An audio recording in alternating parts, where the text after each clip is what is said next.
There's a protocol that Andrew Huberman uses, but he's never explicitly admitted that it comes directly from Carl Jung.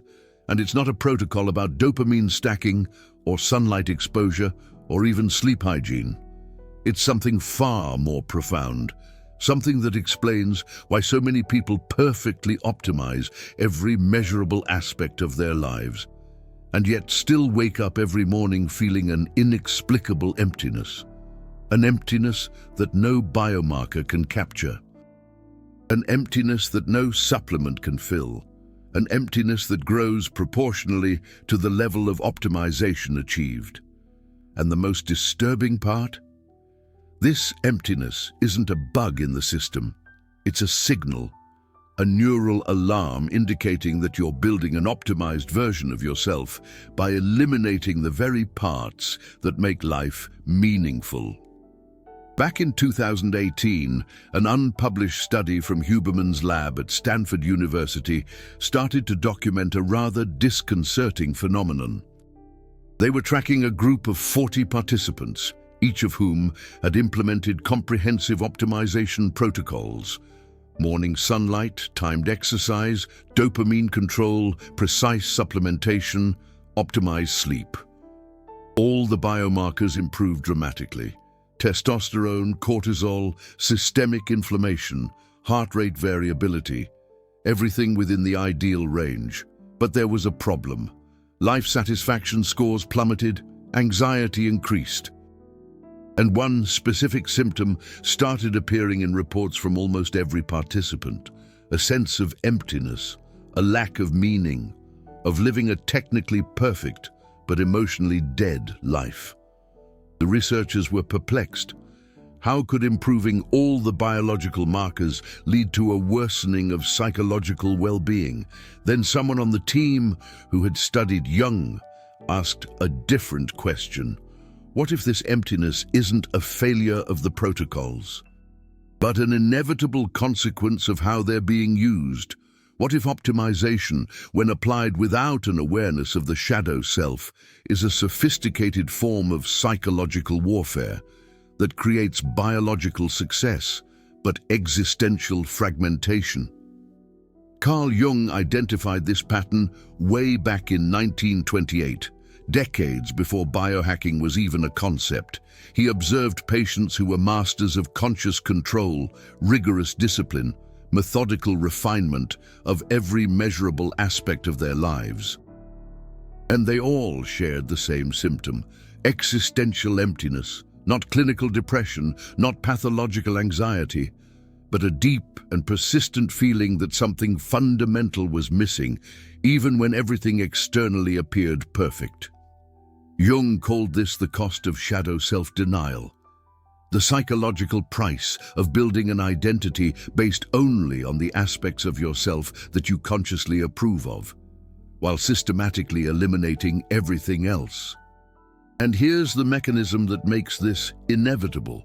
Every time you optimize some aspect of yourself, you're making a choice. You're deciding that this aspect is worth developing, and that aspect is worth eliminating or suppressing. Morning sunlight optimizes cortisol. Great. But why do you need to optimize cortisol? Probably because you're under chronic stress. And why are you under chronic stress? Maybe because you're living a life that fundamentally doesn't align with who you really are. Maybe because you're forcing behaviors, suppressing genuine impulses, ignoring deep emotional needs. And instead of questioning that, instead of exploring the misalignment, you optimize the cortisol. You treat the symptom biologically, while the psychological cause deepens. Huberman understands this. In private conversations, he talks about the importance of meaning, purpose, psychological alignment.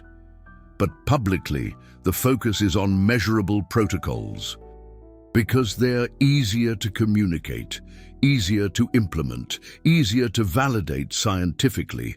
But here's the problem. When you give people powerful tools for biological optimization without simultaneously giving them tools for psychological integration, you create a dangerous situation. You give them the ability to become extremely efficient machines, executing lives they shouldn't be living. And neurologically, there's a specific mechanism for why this creates emptiness. There are two neural networks that need to be in balance in order for you to experience life as meaningful: the executive control network and the default mode network.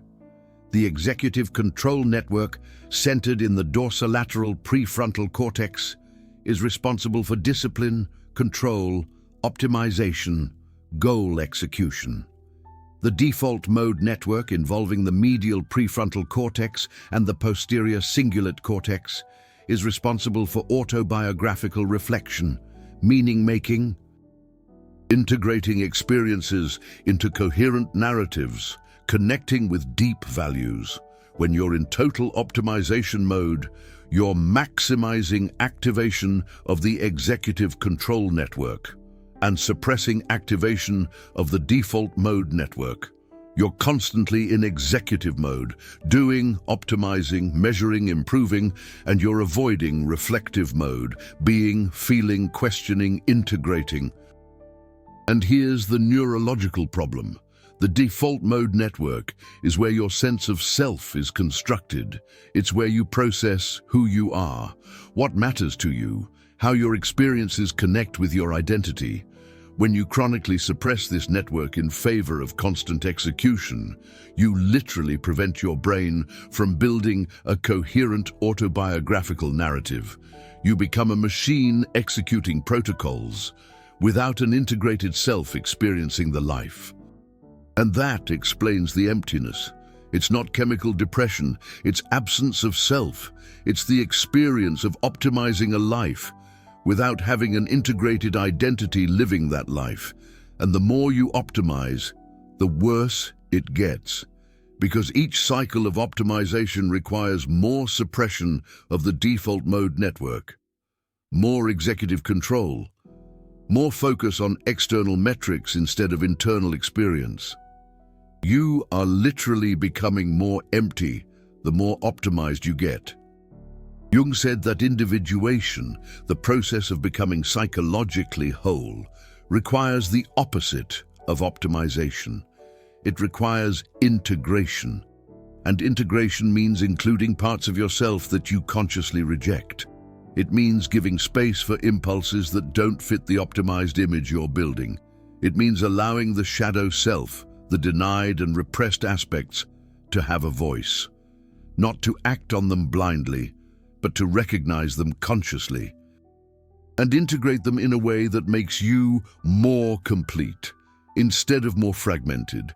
And here's where modern neuroscience powerfully validates Jung. When you allow regular activation of the default mode network, when you give space for reflection, for processing emotionally complex experiences, for exploring parts of yourself that don't fit the optimized narrative, something happens neurologically. Connections start to emerge between the default mode network and the executive control network. Your brain literally builds bridges between the reflective self and the executive agent. And these bridges are the neural foundation of psychological wholeness. People who have these strong connections don't experience optimization as empty. They experience it as a tool in service of an integrated self. People without these connections experience optimization as a replacement for a self that was never built, and that difference is everything. So, let me tell you about someone who lived this intensely. I'm going to call her Sarah. She was 29 when she came to see me, MBA from a top school, job in strategic consulting, 6-figure salary, woke up at 5 a.m., 20-minute meditation, bulletproof coffee, functional training, cold shower, tracked everything, sleep with an Oura ring, HRV, calories, macros, screen time, productivity. had a dashboard on Notion with 32 personal KPIs that she reviewed weekly. By all measurable metrics, she was extraordinarily successful, and she was completely, profoundly, insufferably empty. Described it as living in the third person, watching herself executing a perfectly optimized life, but never actually inhabiting that life, feeling like there was a growing distance between the person she was being and something essential that used to be her. And the scariest thing, she couldn't identify when the transition happened, when she had gone from using optimization as a tool to becoming a system running optimization, with no one inside. When we looked at her history together, the pattern became clear. She had started biohacking at 22 after a devastating breakup. She felt out of control, emotionally destroyed, vulnerable.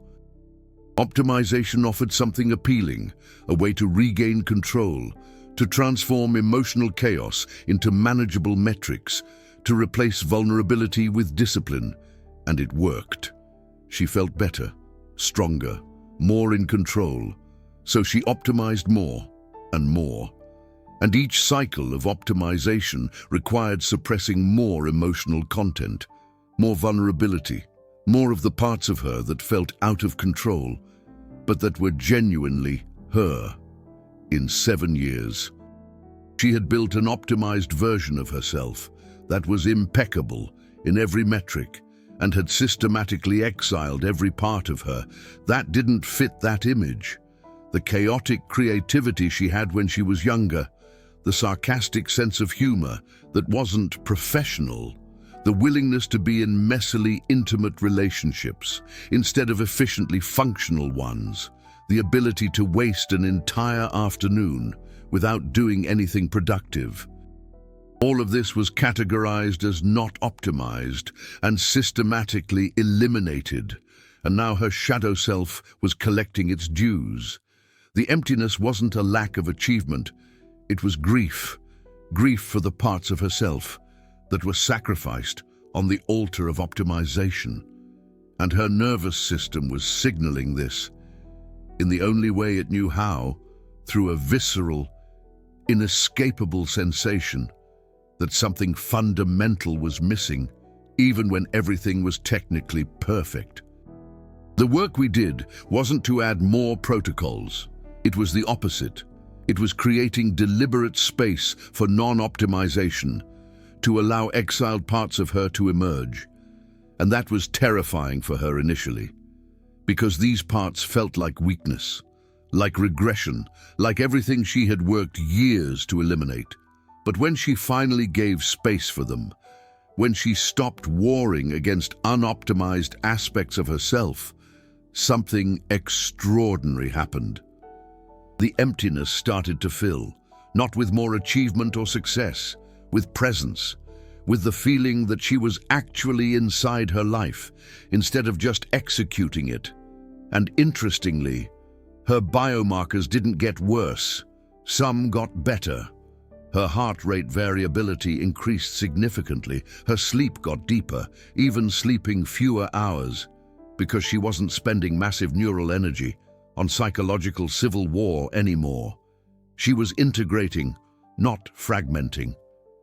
And integration creates neural coherence that fragmented optimization never can. But wait, because what comes next is crucial. This process wasn't about adding integration on top of optimization. It was about fundamentally changing her relationship with optimization. Sarah still used Huberman's protocols: sunlight exposure, exercise, sleep hygiene. But now she used them as tools, in service of an integrated self, not as substitutes for a self that she was avoiding building. She wasn't optimizing to run away from herself. She was optimizing to support who she really was. And neurologically, the difference is enormous. Functional MRI studies show that when people use optimization protocols, While simultaneously maintaining a regular practice of integrative reflection, the brain activation patterns are completely different. There's healthy alternating activation. Between the executive control network and the default mode network, and crucially, there's increased connectivity between these networks. The executive self and the reflective self are in constant dialogue. Discipline in service of deep values. Control in service of authenticity. Optimization in service of wholeness. But when people use optimization as an escape from deep psychological work, the patterns are radically different. There's chronic hyperactivation of the executive control network and suppression of the default mode network. And crucially, there's disconnection between these networks. They operate independently. You have an executive system functioning impeccably, but disconnected from any reflective self that could give meaning to that execution. That's why it's possible to be extraordinarily successful by all external metrics and still feel profoundly empty. Because success is happening in a neural system, but there's no integrated self experiencing that success as meaningful. Jung described this as an inflated persona, the situation where you develop a social mask, so sophisticated and successful that it completely replaces any authentic identity underneath. And in the modern culture of optimization, the persona isn't just social, it's biological. It's the optimized version of you, impeccable in every metric, that exists without connection to who you really are, underneath all the optimizations. And the most tragic thing, the more successful the optimized persona becomes, the more impossible it seems to question it. Because questioning feels like ungratefulness.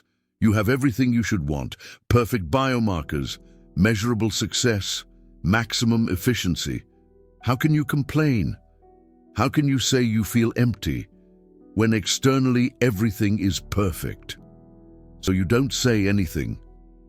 You optimize more. You assume the emptiness is just another problem that needs another protocol, more discipline, more control, more optimization, and that is exactly what deepens the emptiness, because that feeling of emptiness isn't a problem to be solved. It's a signal to be heard. It's your nervous system flagging psychological fragmentation. It's your shadow self begging for integration. It's the part of you that's been exiled, trying to find its way back home. And you can't optimize your way out of that signal. You can only integrate it. So what Carl Jung proposed, and what modern neuroscience is now beginning to validate, is a fundamentally different process of personal development. Not optimization that eliminates unwanted parts, but individuation, which integrates all parts into a coherent whole. And individuation has completely different requirements than optimization. Optimization requires measurement, control, executive discipline. Individuation requires reflection, vulnerability, a willingness to confront aspects of yourself that you'd honestly rather ignore. Optimization happens through rigid protocols. Individuation happens through mindful presence. Optimization creates efficiency. Individuation creates meaning. And you need both. But individuation must come first. Because optimization without individuation is just empty efficiency. It's building the perfect life for a person who doesn't even exist. And here's the specific protocol, the practical bridge between Jung and Andrew Huberman that allows optimization to serve individuation instead of outright replacing it. This isn't just another biohack. It's a fundamental reorientation of how you use all the optimization tools you already possess. First, recognize the difference between metrics of optimization and markers of wholeness. Optimization metrics are easily measurable. Heart rate variability, HRV, sleep hygiene, productivity, strength, focus. Markers of wholeness are qualitative, a sense of internal congruence, the ability to be fully present in the moment, the depth of your connections with others, the feeling that your life genuinely expresses who you really are. Optimization without wholeness creates that feeling of emptiness we're discussing. Wholeness without optimization might be authentic, but it's rarely sustainable long-term. You need both, but wholeness must absolutely be the foundation. Second, create a daily protocol that isn't just executive, but also deeply reflective. This means that alongside your Andrew Huberman-style protocols, you need practices that actively engage your default mode network. 20 minutes of journaling in the morning before any optimization. Not generic gratitude journaling, but journaling for true exploration. Where did I feel dissonance yesterday? Where did I act one way but feel another? What impulses did I suppress? What parts of myself did I actively avoid? You're actively searching for signals from your shadow self, not to eliminate them, but to acknowledge them and understand them. Third, and this is absolutely crucial, use optimization consciously, not defensively. Ask yourself before every protocol, am I doing this to support who I really am? Or am I doing this to avoid confronting who I really am deep down? Is this morning sunlight exposure to optimize a body that's living an authentic life? Or is it to simply have the energy to continue living a life that fundamentally doesn't align with my true self? Is this dopamine stacking helping me gain the mental clarity to do meaningful work? Or is it suppressing the deep-seated unease that's signaling something is fundamentally wrong with my life? The difference isn't in the protocol itself, it's in the intention, and neurologically, intention changes everything. When you use protocols to run away from psychological work, you're just reinforcing fragmentation. When you use protocols to support an authentic life that you're actively building through integration, you're fostering coherence. Same protocols, completely different results. Fourth, create weekly space for non-productivity. This is considered heresy in the relentless culture of optimization, but it's absolutely essential for true individuation. You need time where you're not executing, not measuring, not optimizing. Time where your executive control network can actually rest, and your default mode network can process everything. Carl Jung called this incubation. Neuroscience calls it default mode processing, but functionally, it's the same thing. Time where your brain can integrate experiences, build coherent autobiographical narratives, connect who you are being with who you really are. And here's what happens when you do this consistently. That feeling of emptiness begins to diminish. Not because you added more protocols, but because you stopped using protocols as an escape from yourself. The very same biomarkers you optimized are now serving a life that's genuinely yours. And that changes everything neurologically, because now there's an integrated self experiencing the benefits of optimization. It's not just a system executing perfectly, it's a person living authentically and using optimization as a support, not a substitute. And that finally answers the question we started with. Why do you feel empty after optimizing everything? Because you optimized a life without first integrating a self to actually live that life. You built the perfect machine, but you completely forgot to ask who's operating the machine. And when you finally look inward, searching for the operator, you find emptiness. Not because you failed, but because you were so successful at optimization that you completely bypassed the crucial work of individuation. But here's where the story becomes hopeful, and where the Jung-Huberman synthesis becomes genuinely transformative, instead of just theoretical.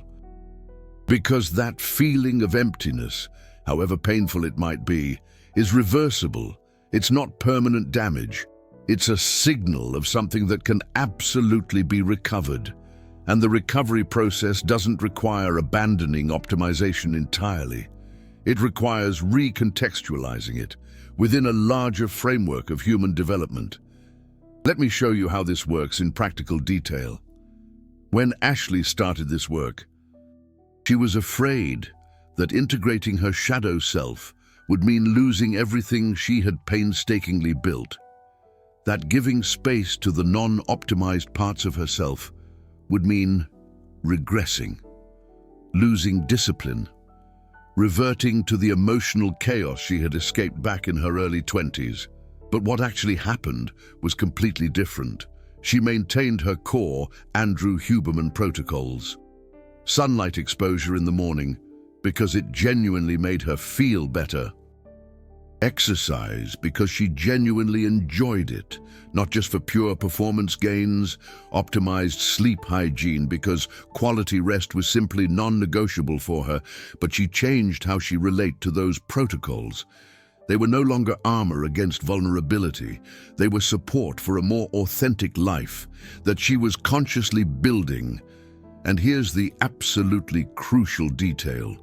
When she started to integrate the exiled parts of herself, her Huberman protocols became more effective, not less. Why? Because she stopped spending massive neural energy in internal conflict.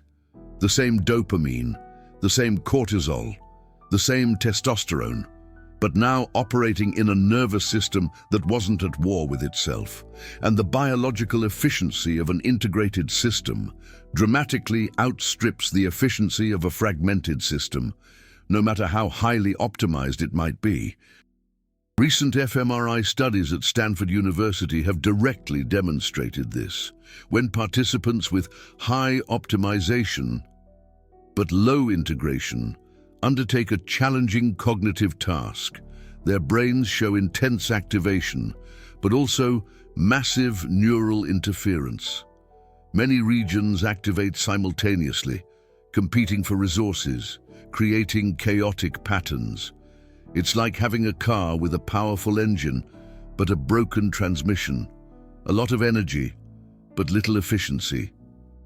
But when participants with both high optimization and high integration perform the same task, the activation patterns are completely different. There's coordinated, orchestrated activation, different neural networks working in synchrony instead of competition. It's the same brain, the same resources, but organized in a fundamentally more efficient way. And that efficiency doesn't come from more control. It comes from less internal conflict. Jung predicted this a century ago, when he said that individuation isn't about adding something new, it's about stopping spending energy on psychological civil war and redirecting that energy towards creative expression and genuine connection. Huberman is uncovering the neural mechanisms behind this clinical observation.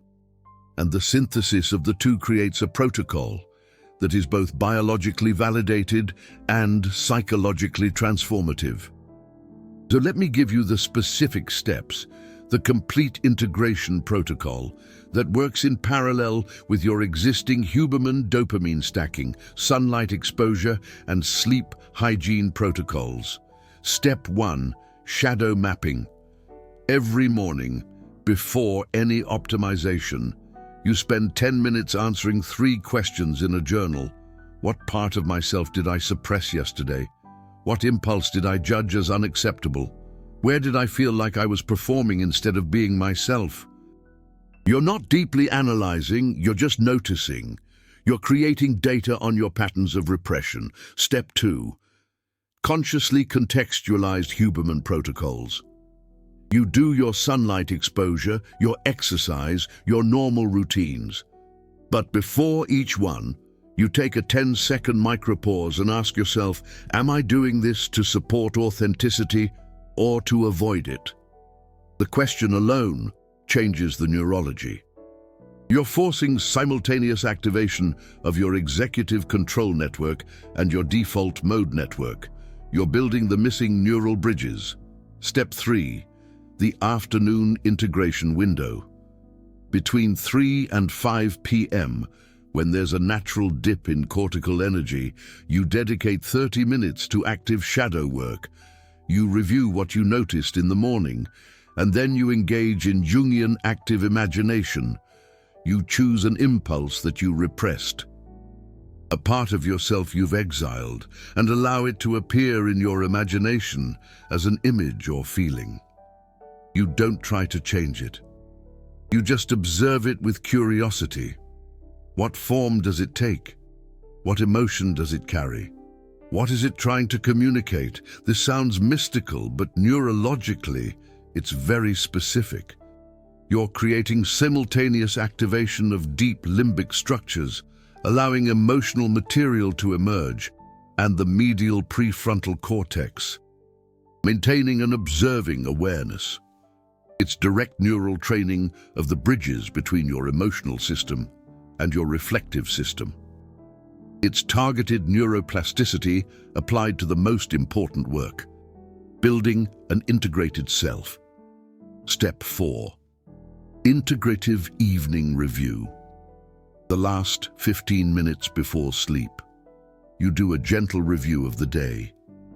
No judgment, no heavy analysis. Just 3 questions. Where did I live authentically today? Where did I use optimization as an escape? How can I better align tomorrow? And then, crucially, you acknowledge aloud one thing you suppressed during the day.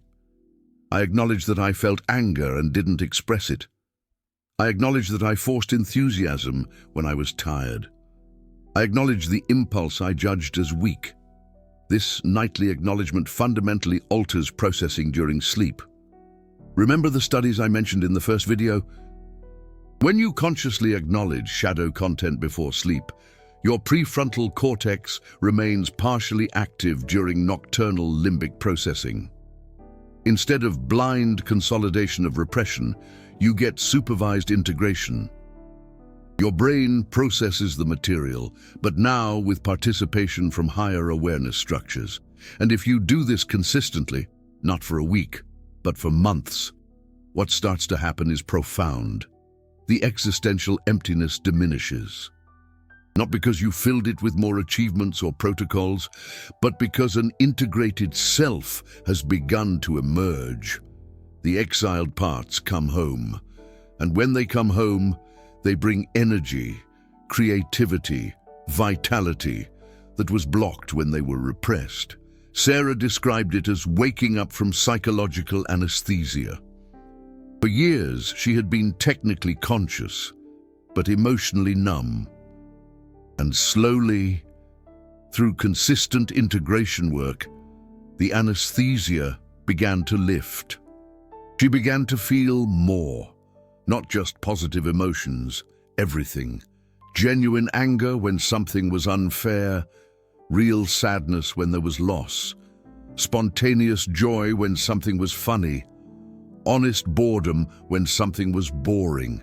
And that sounds simple, but for someone who spent years optimizing emotions out of existence, feeling authentically was revolutionary.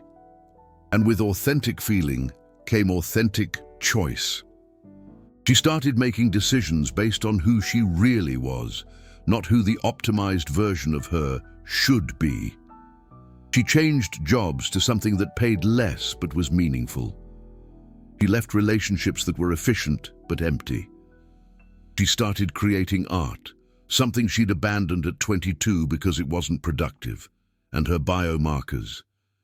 They didn't plummet. Some improved. Her heart rate variability, which had been chronically low despite all the dopamine stacking, sunlight exposure and sleep hygiene, normalized.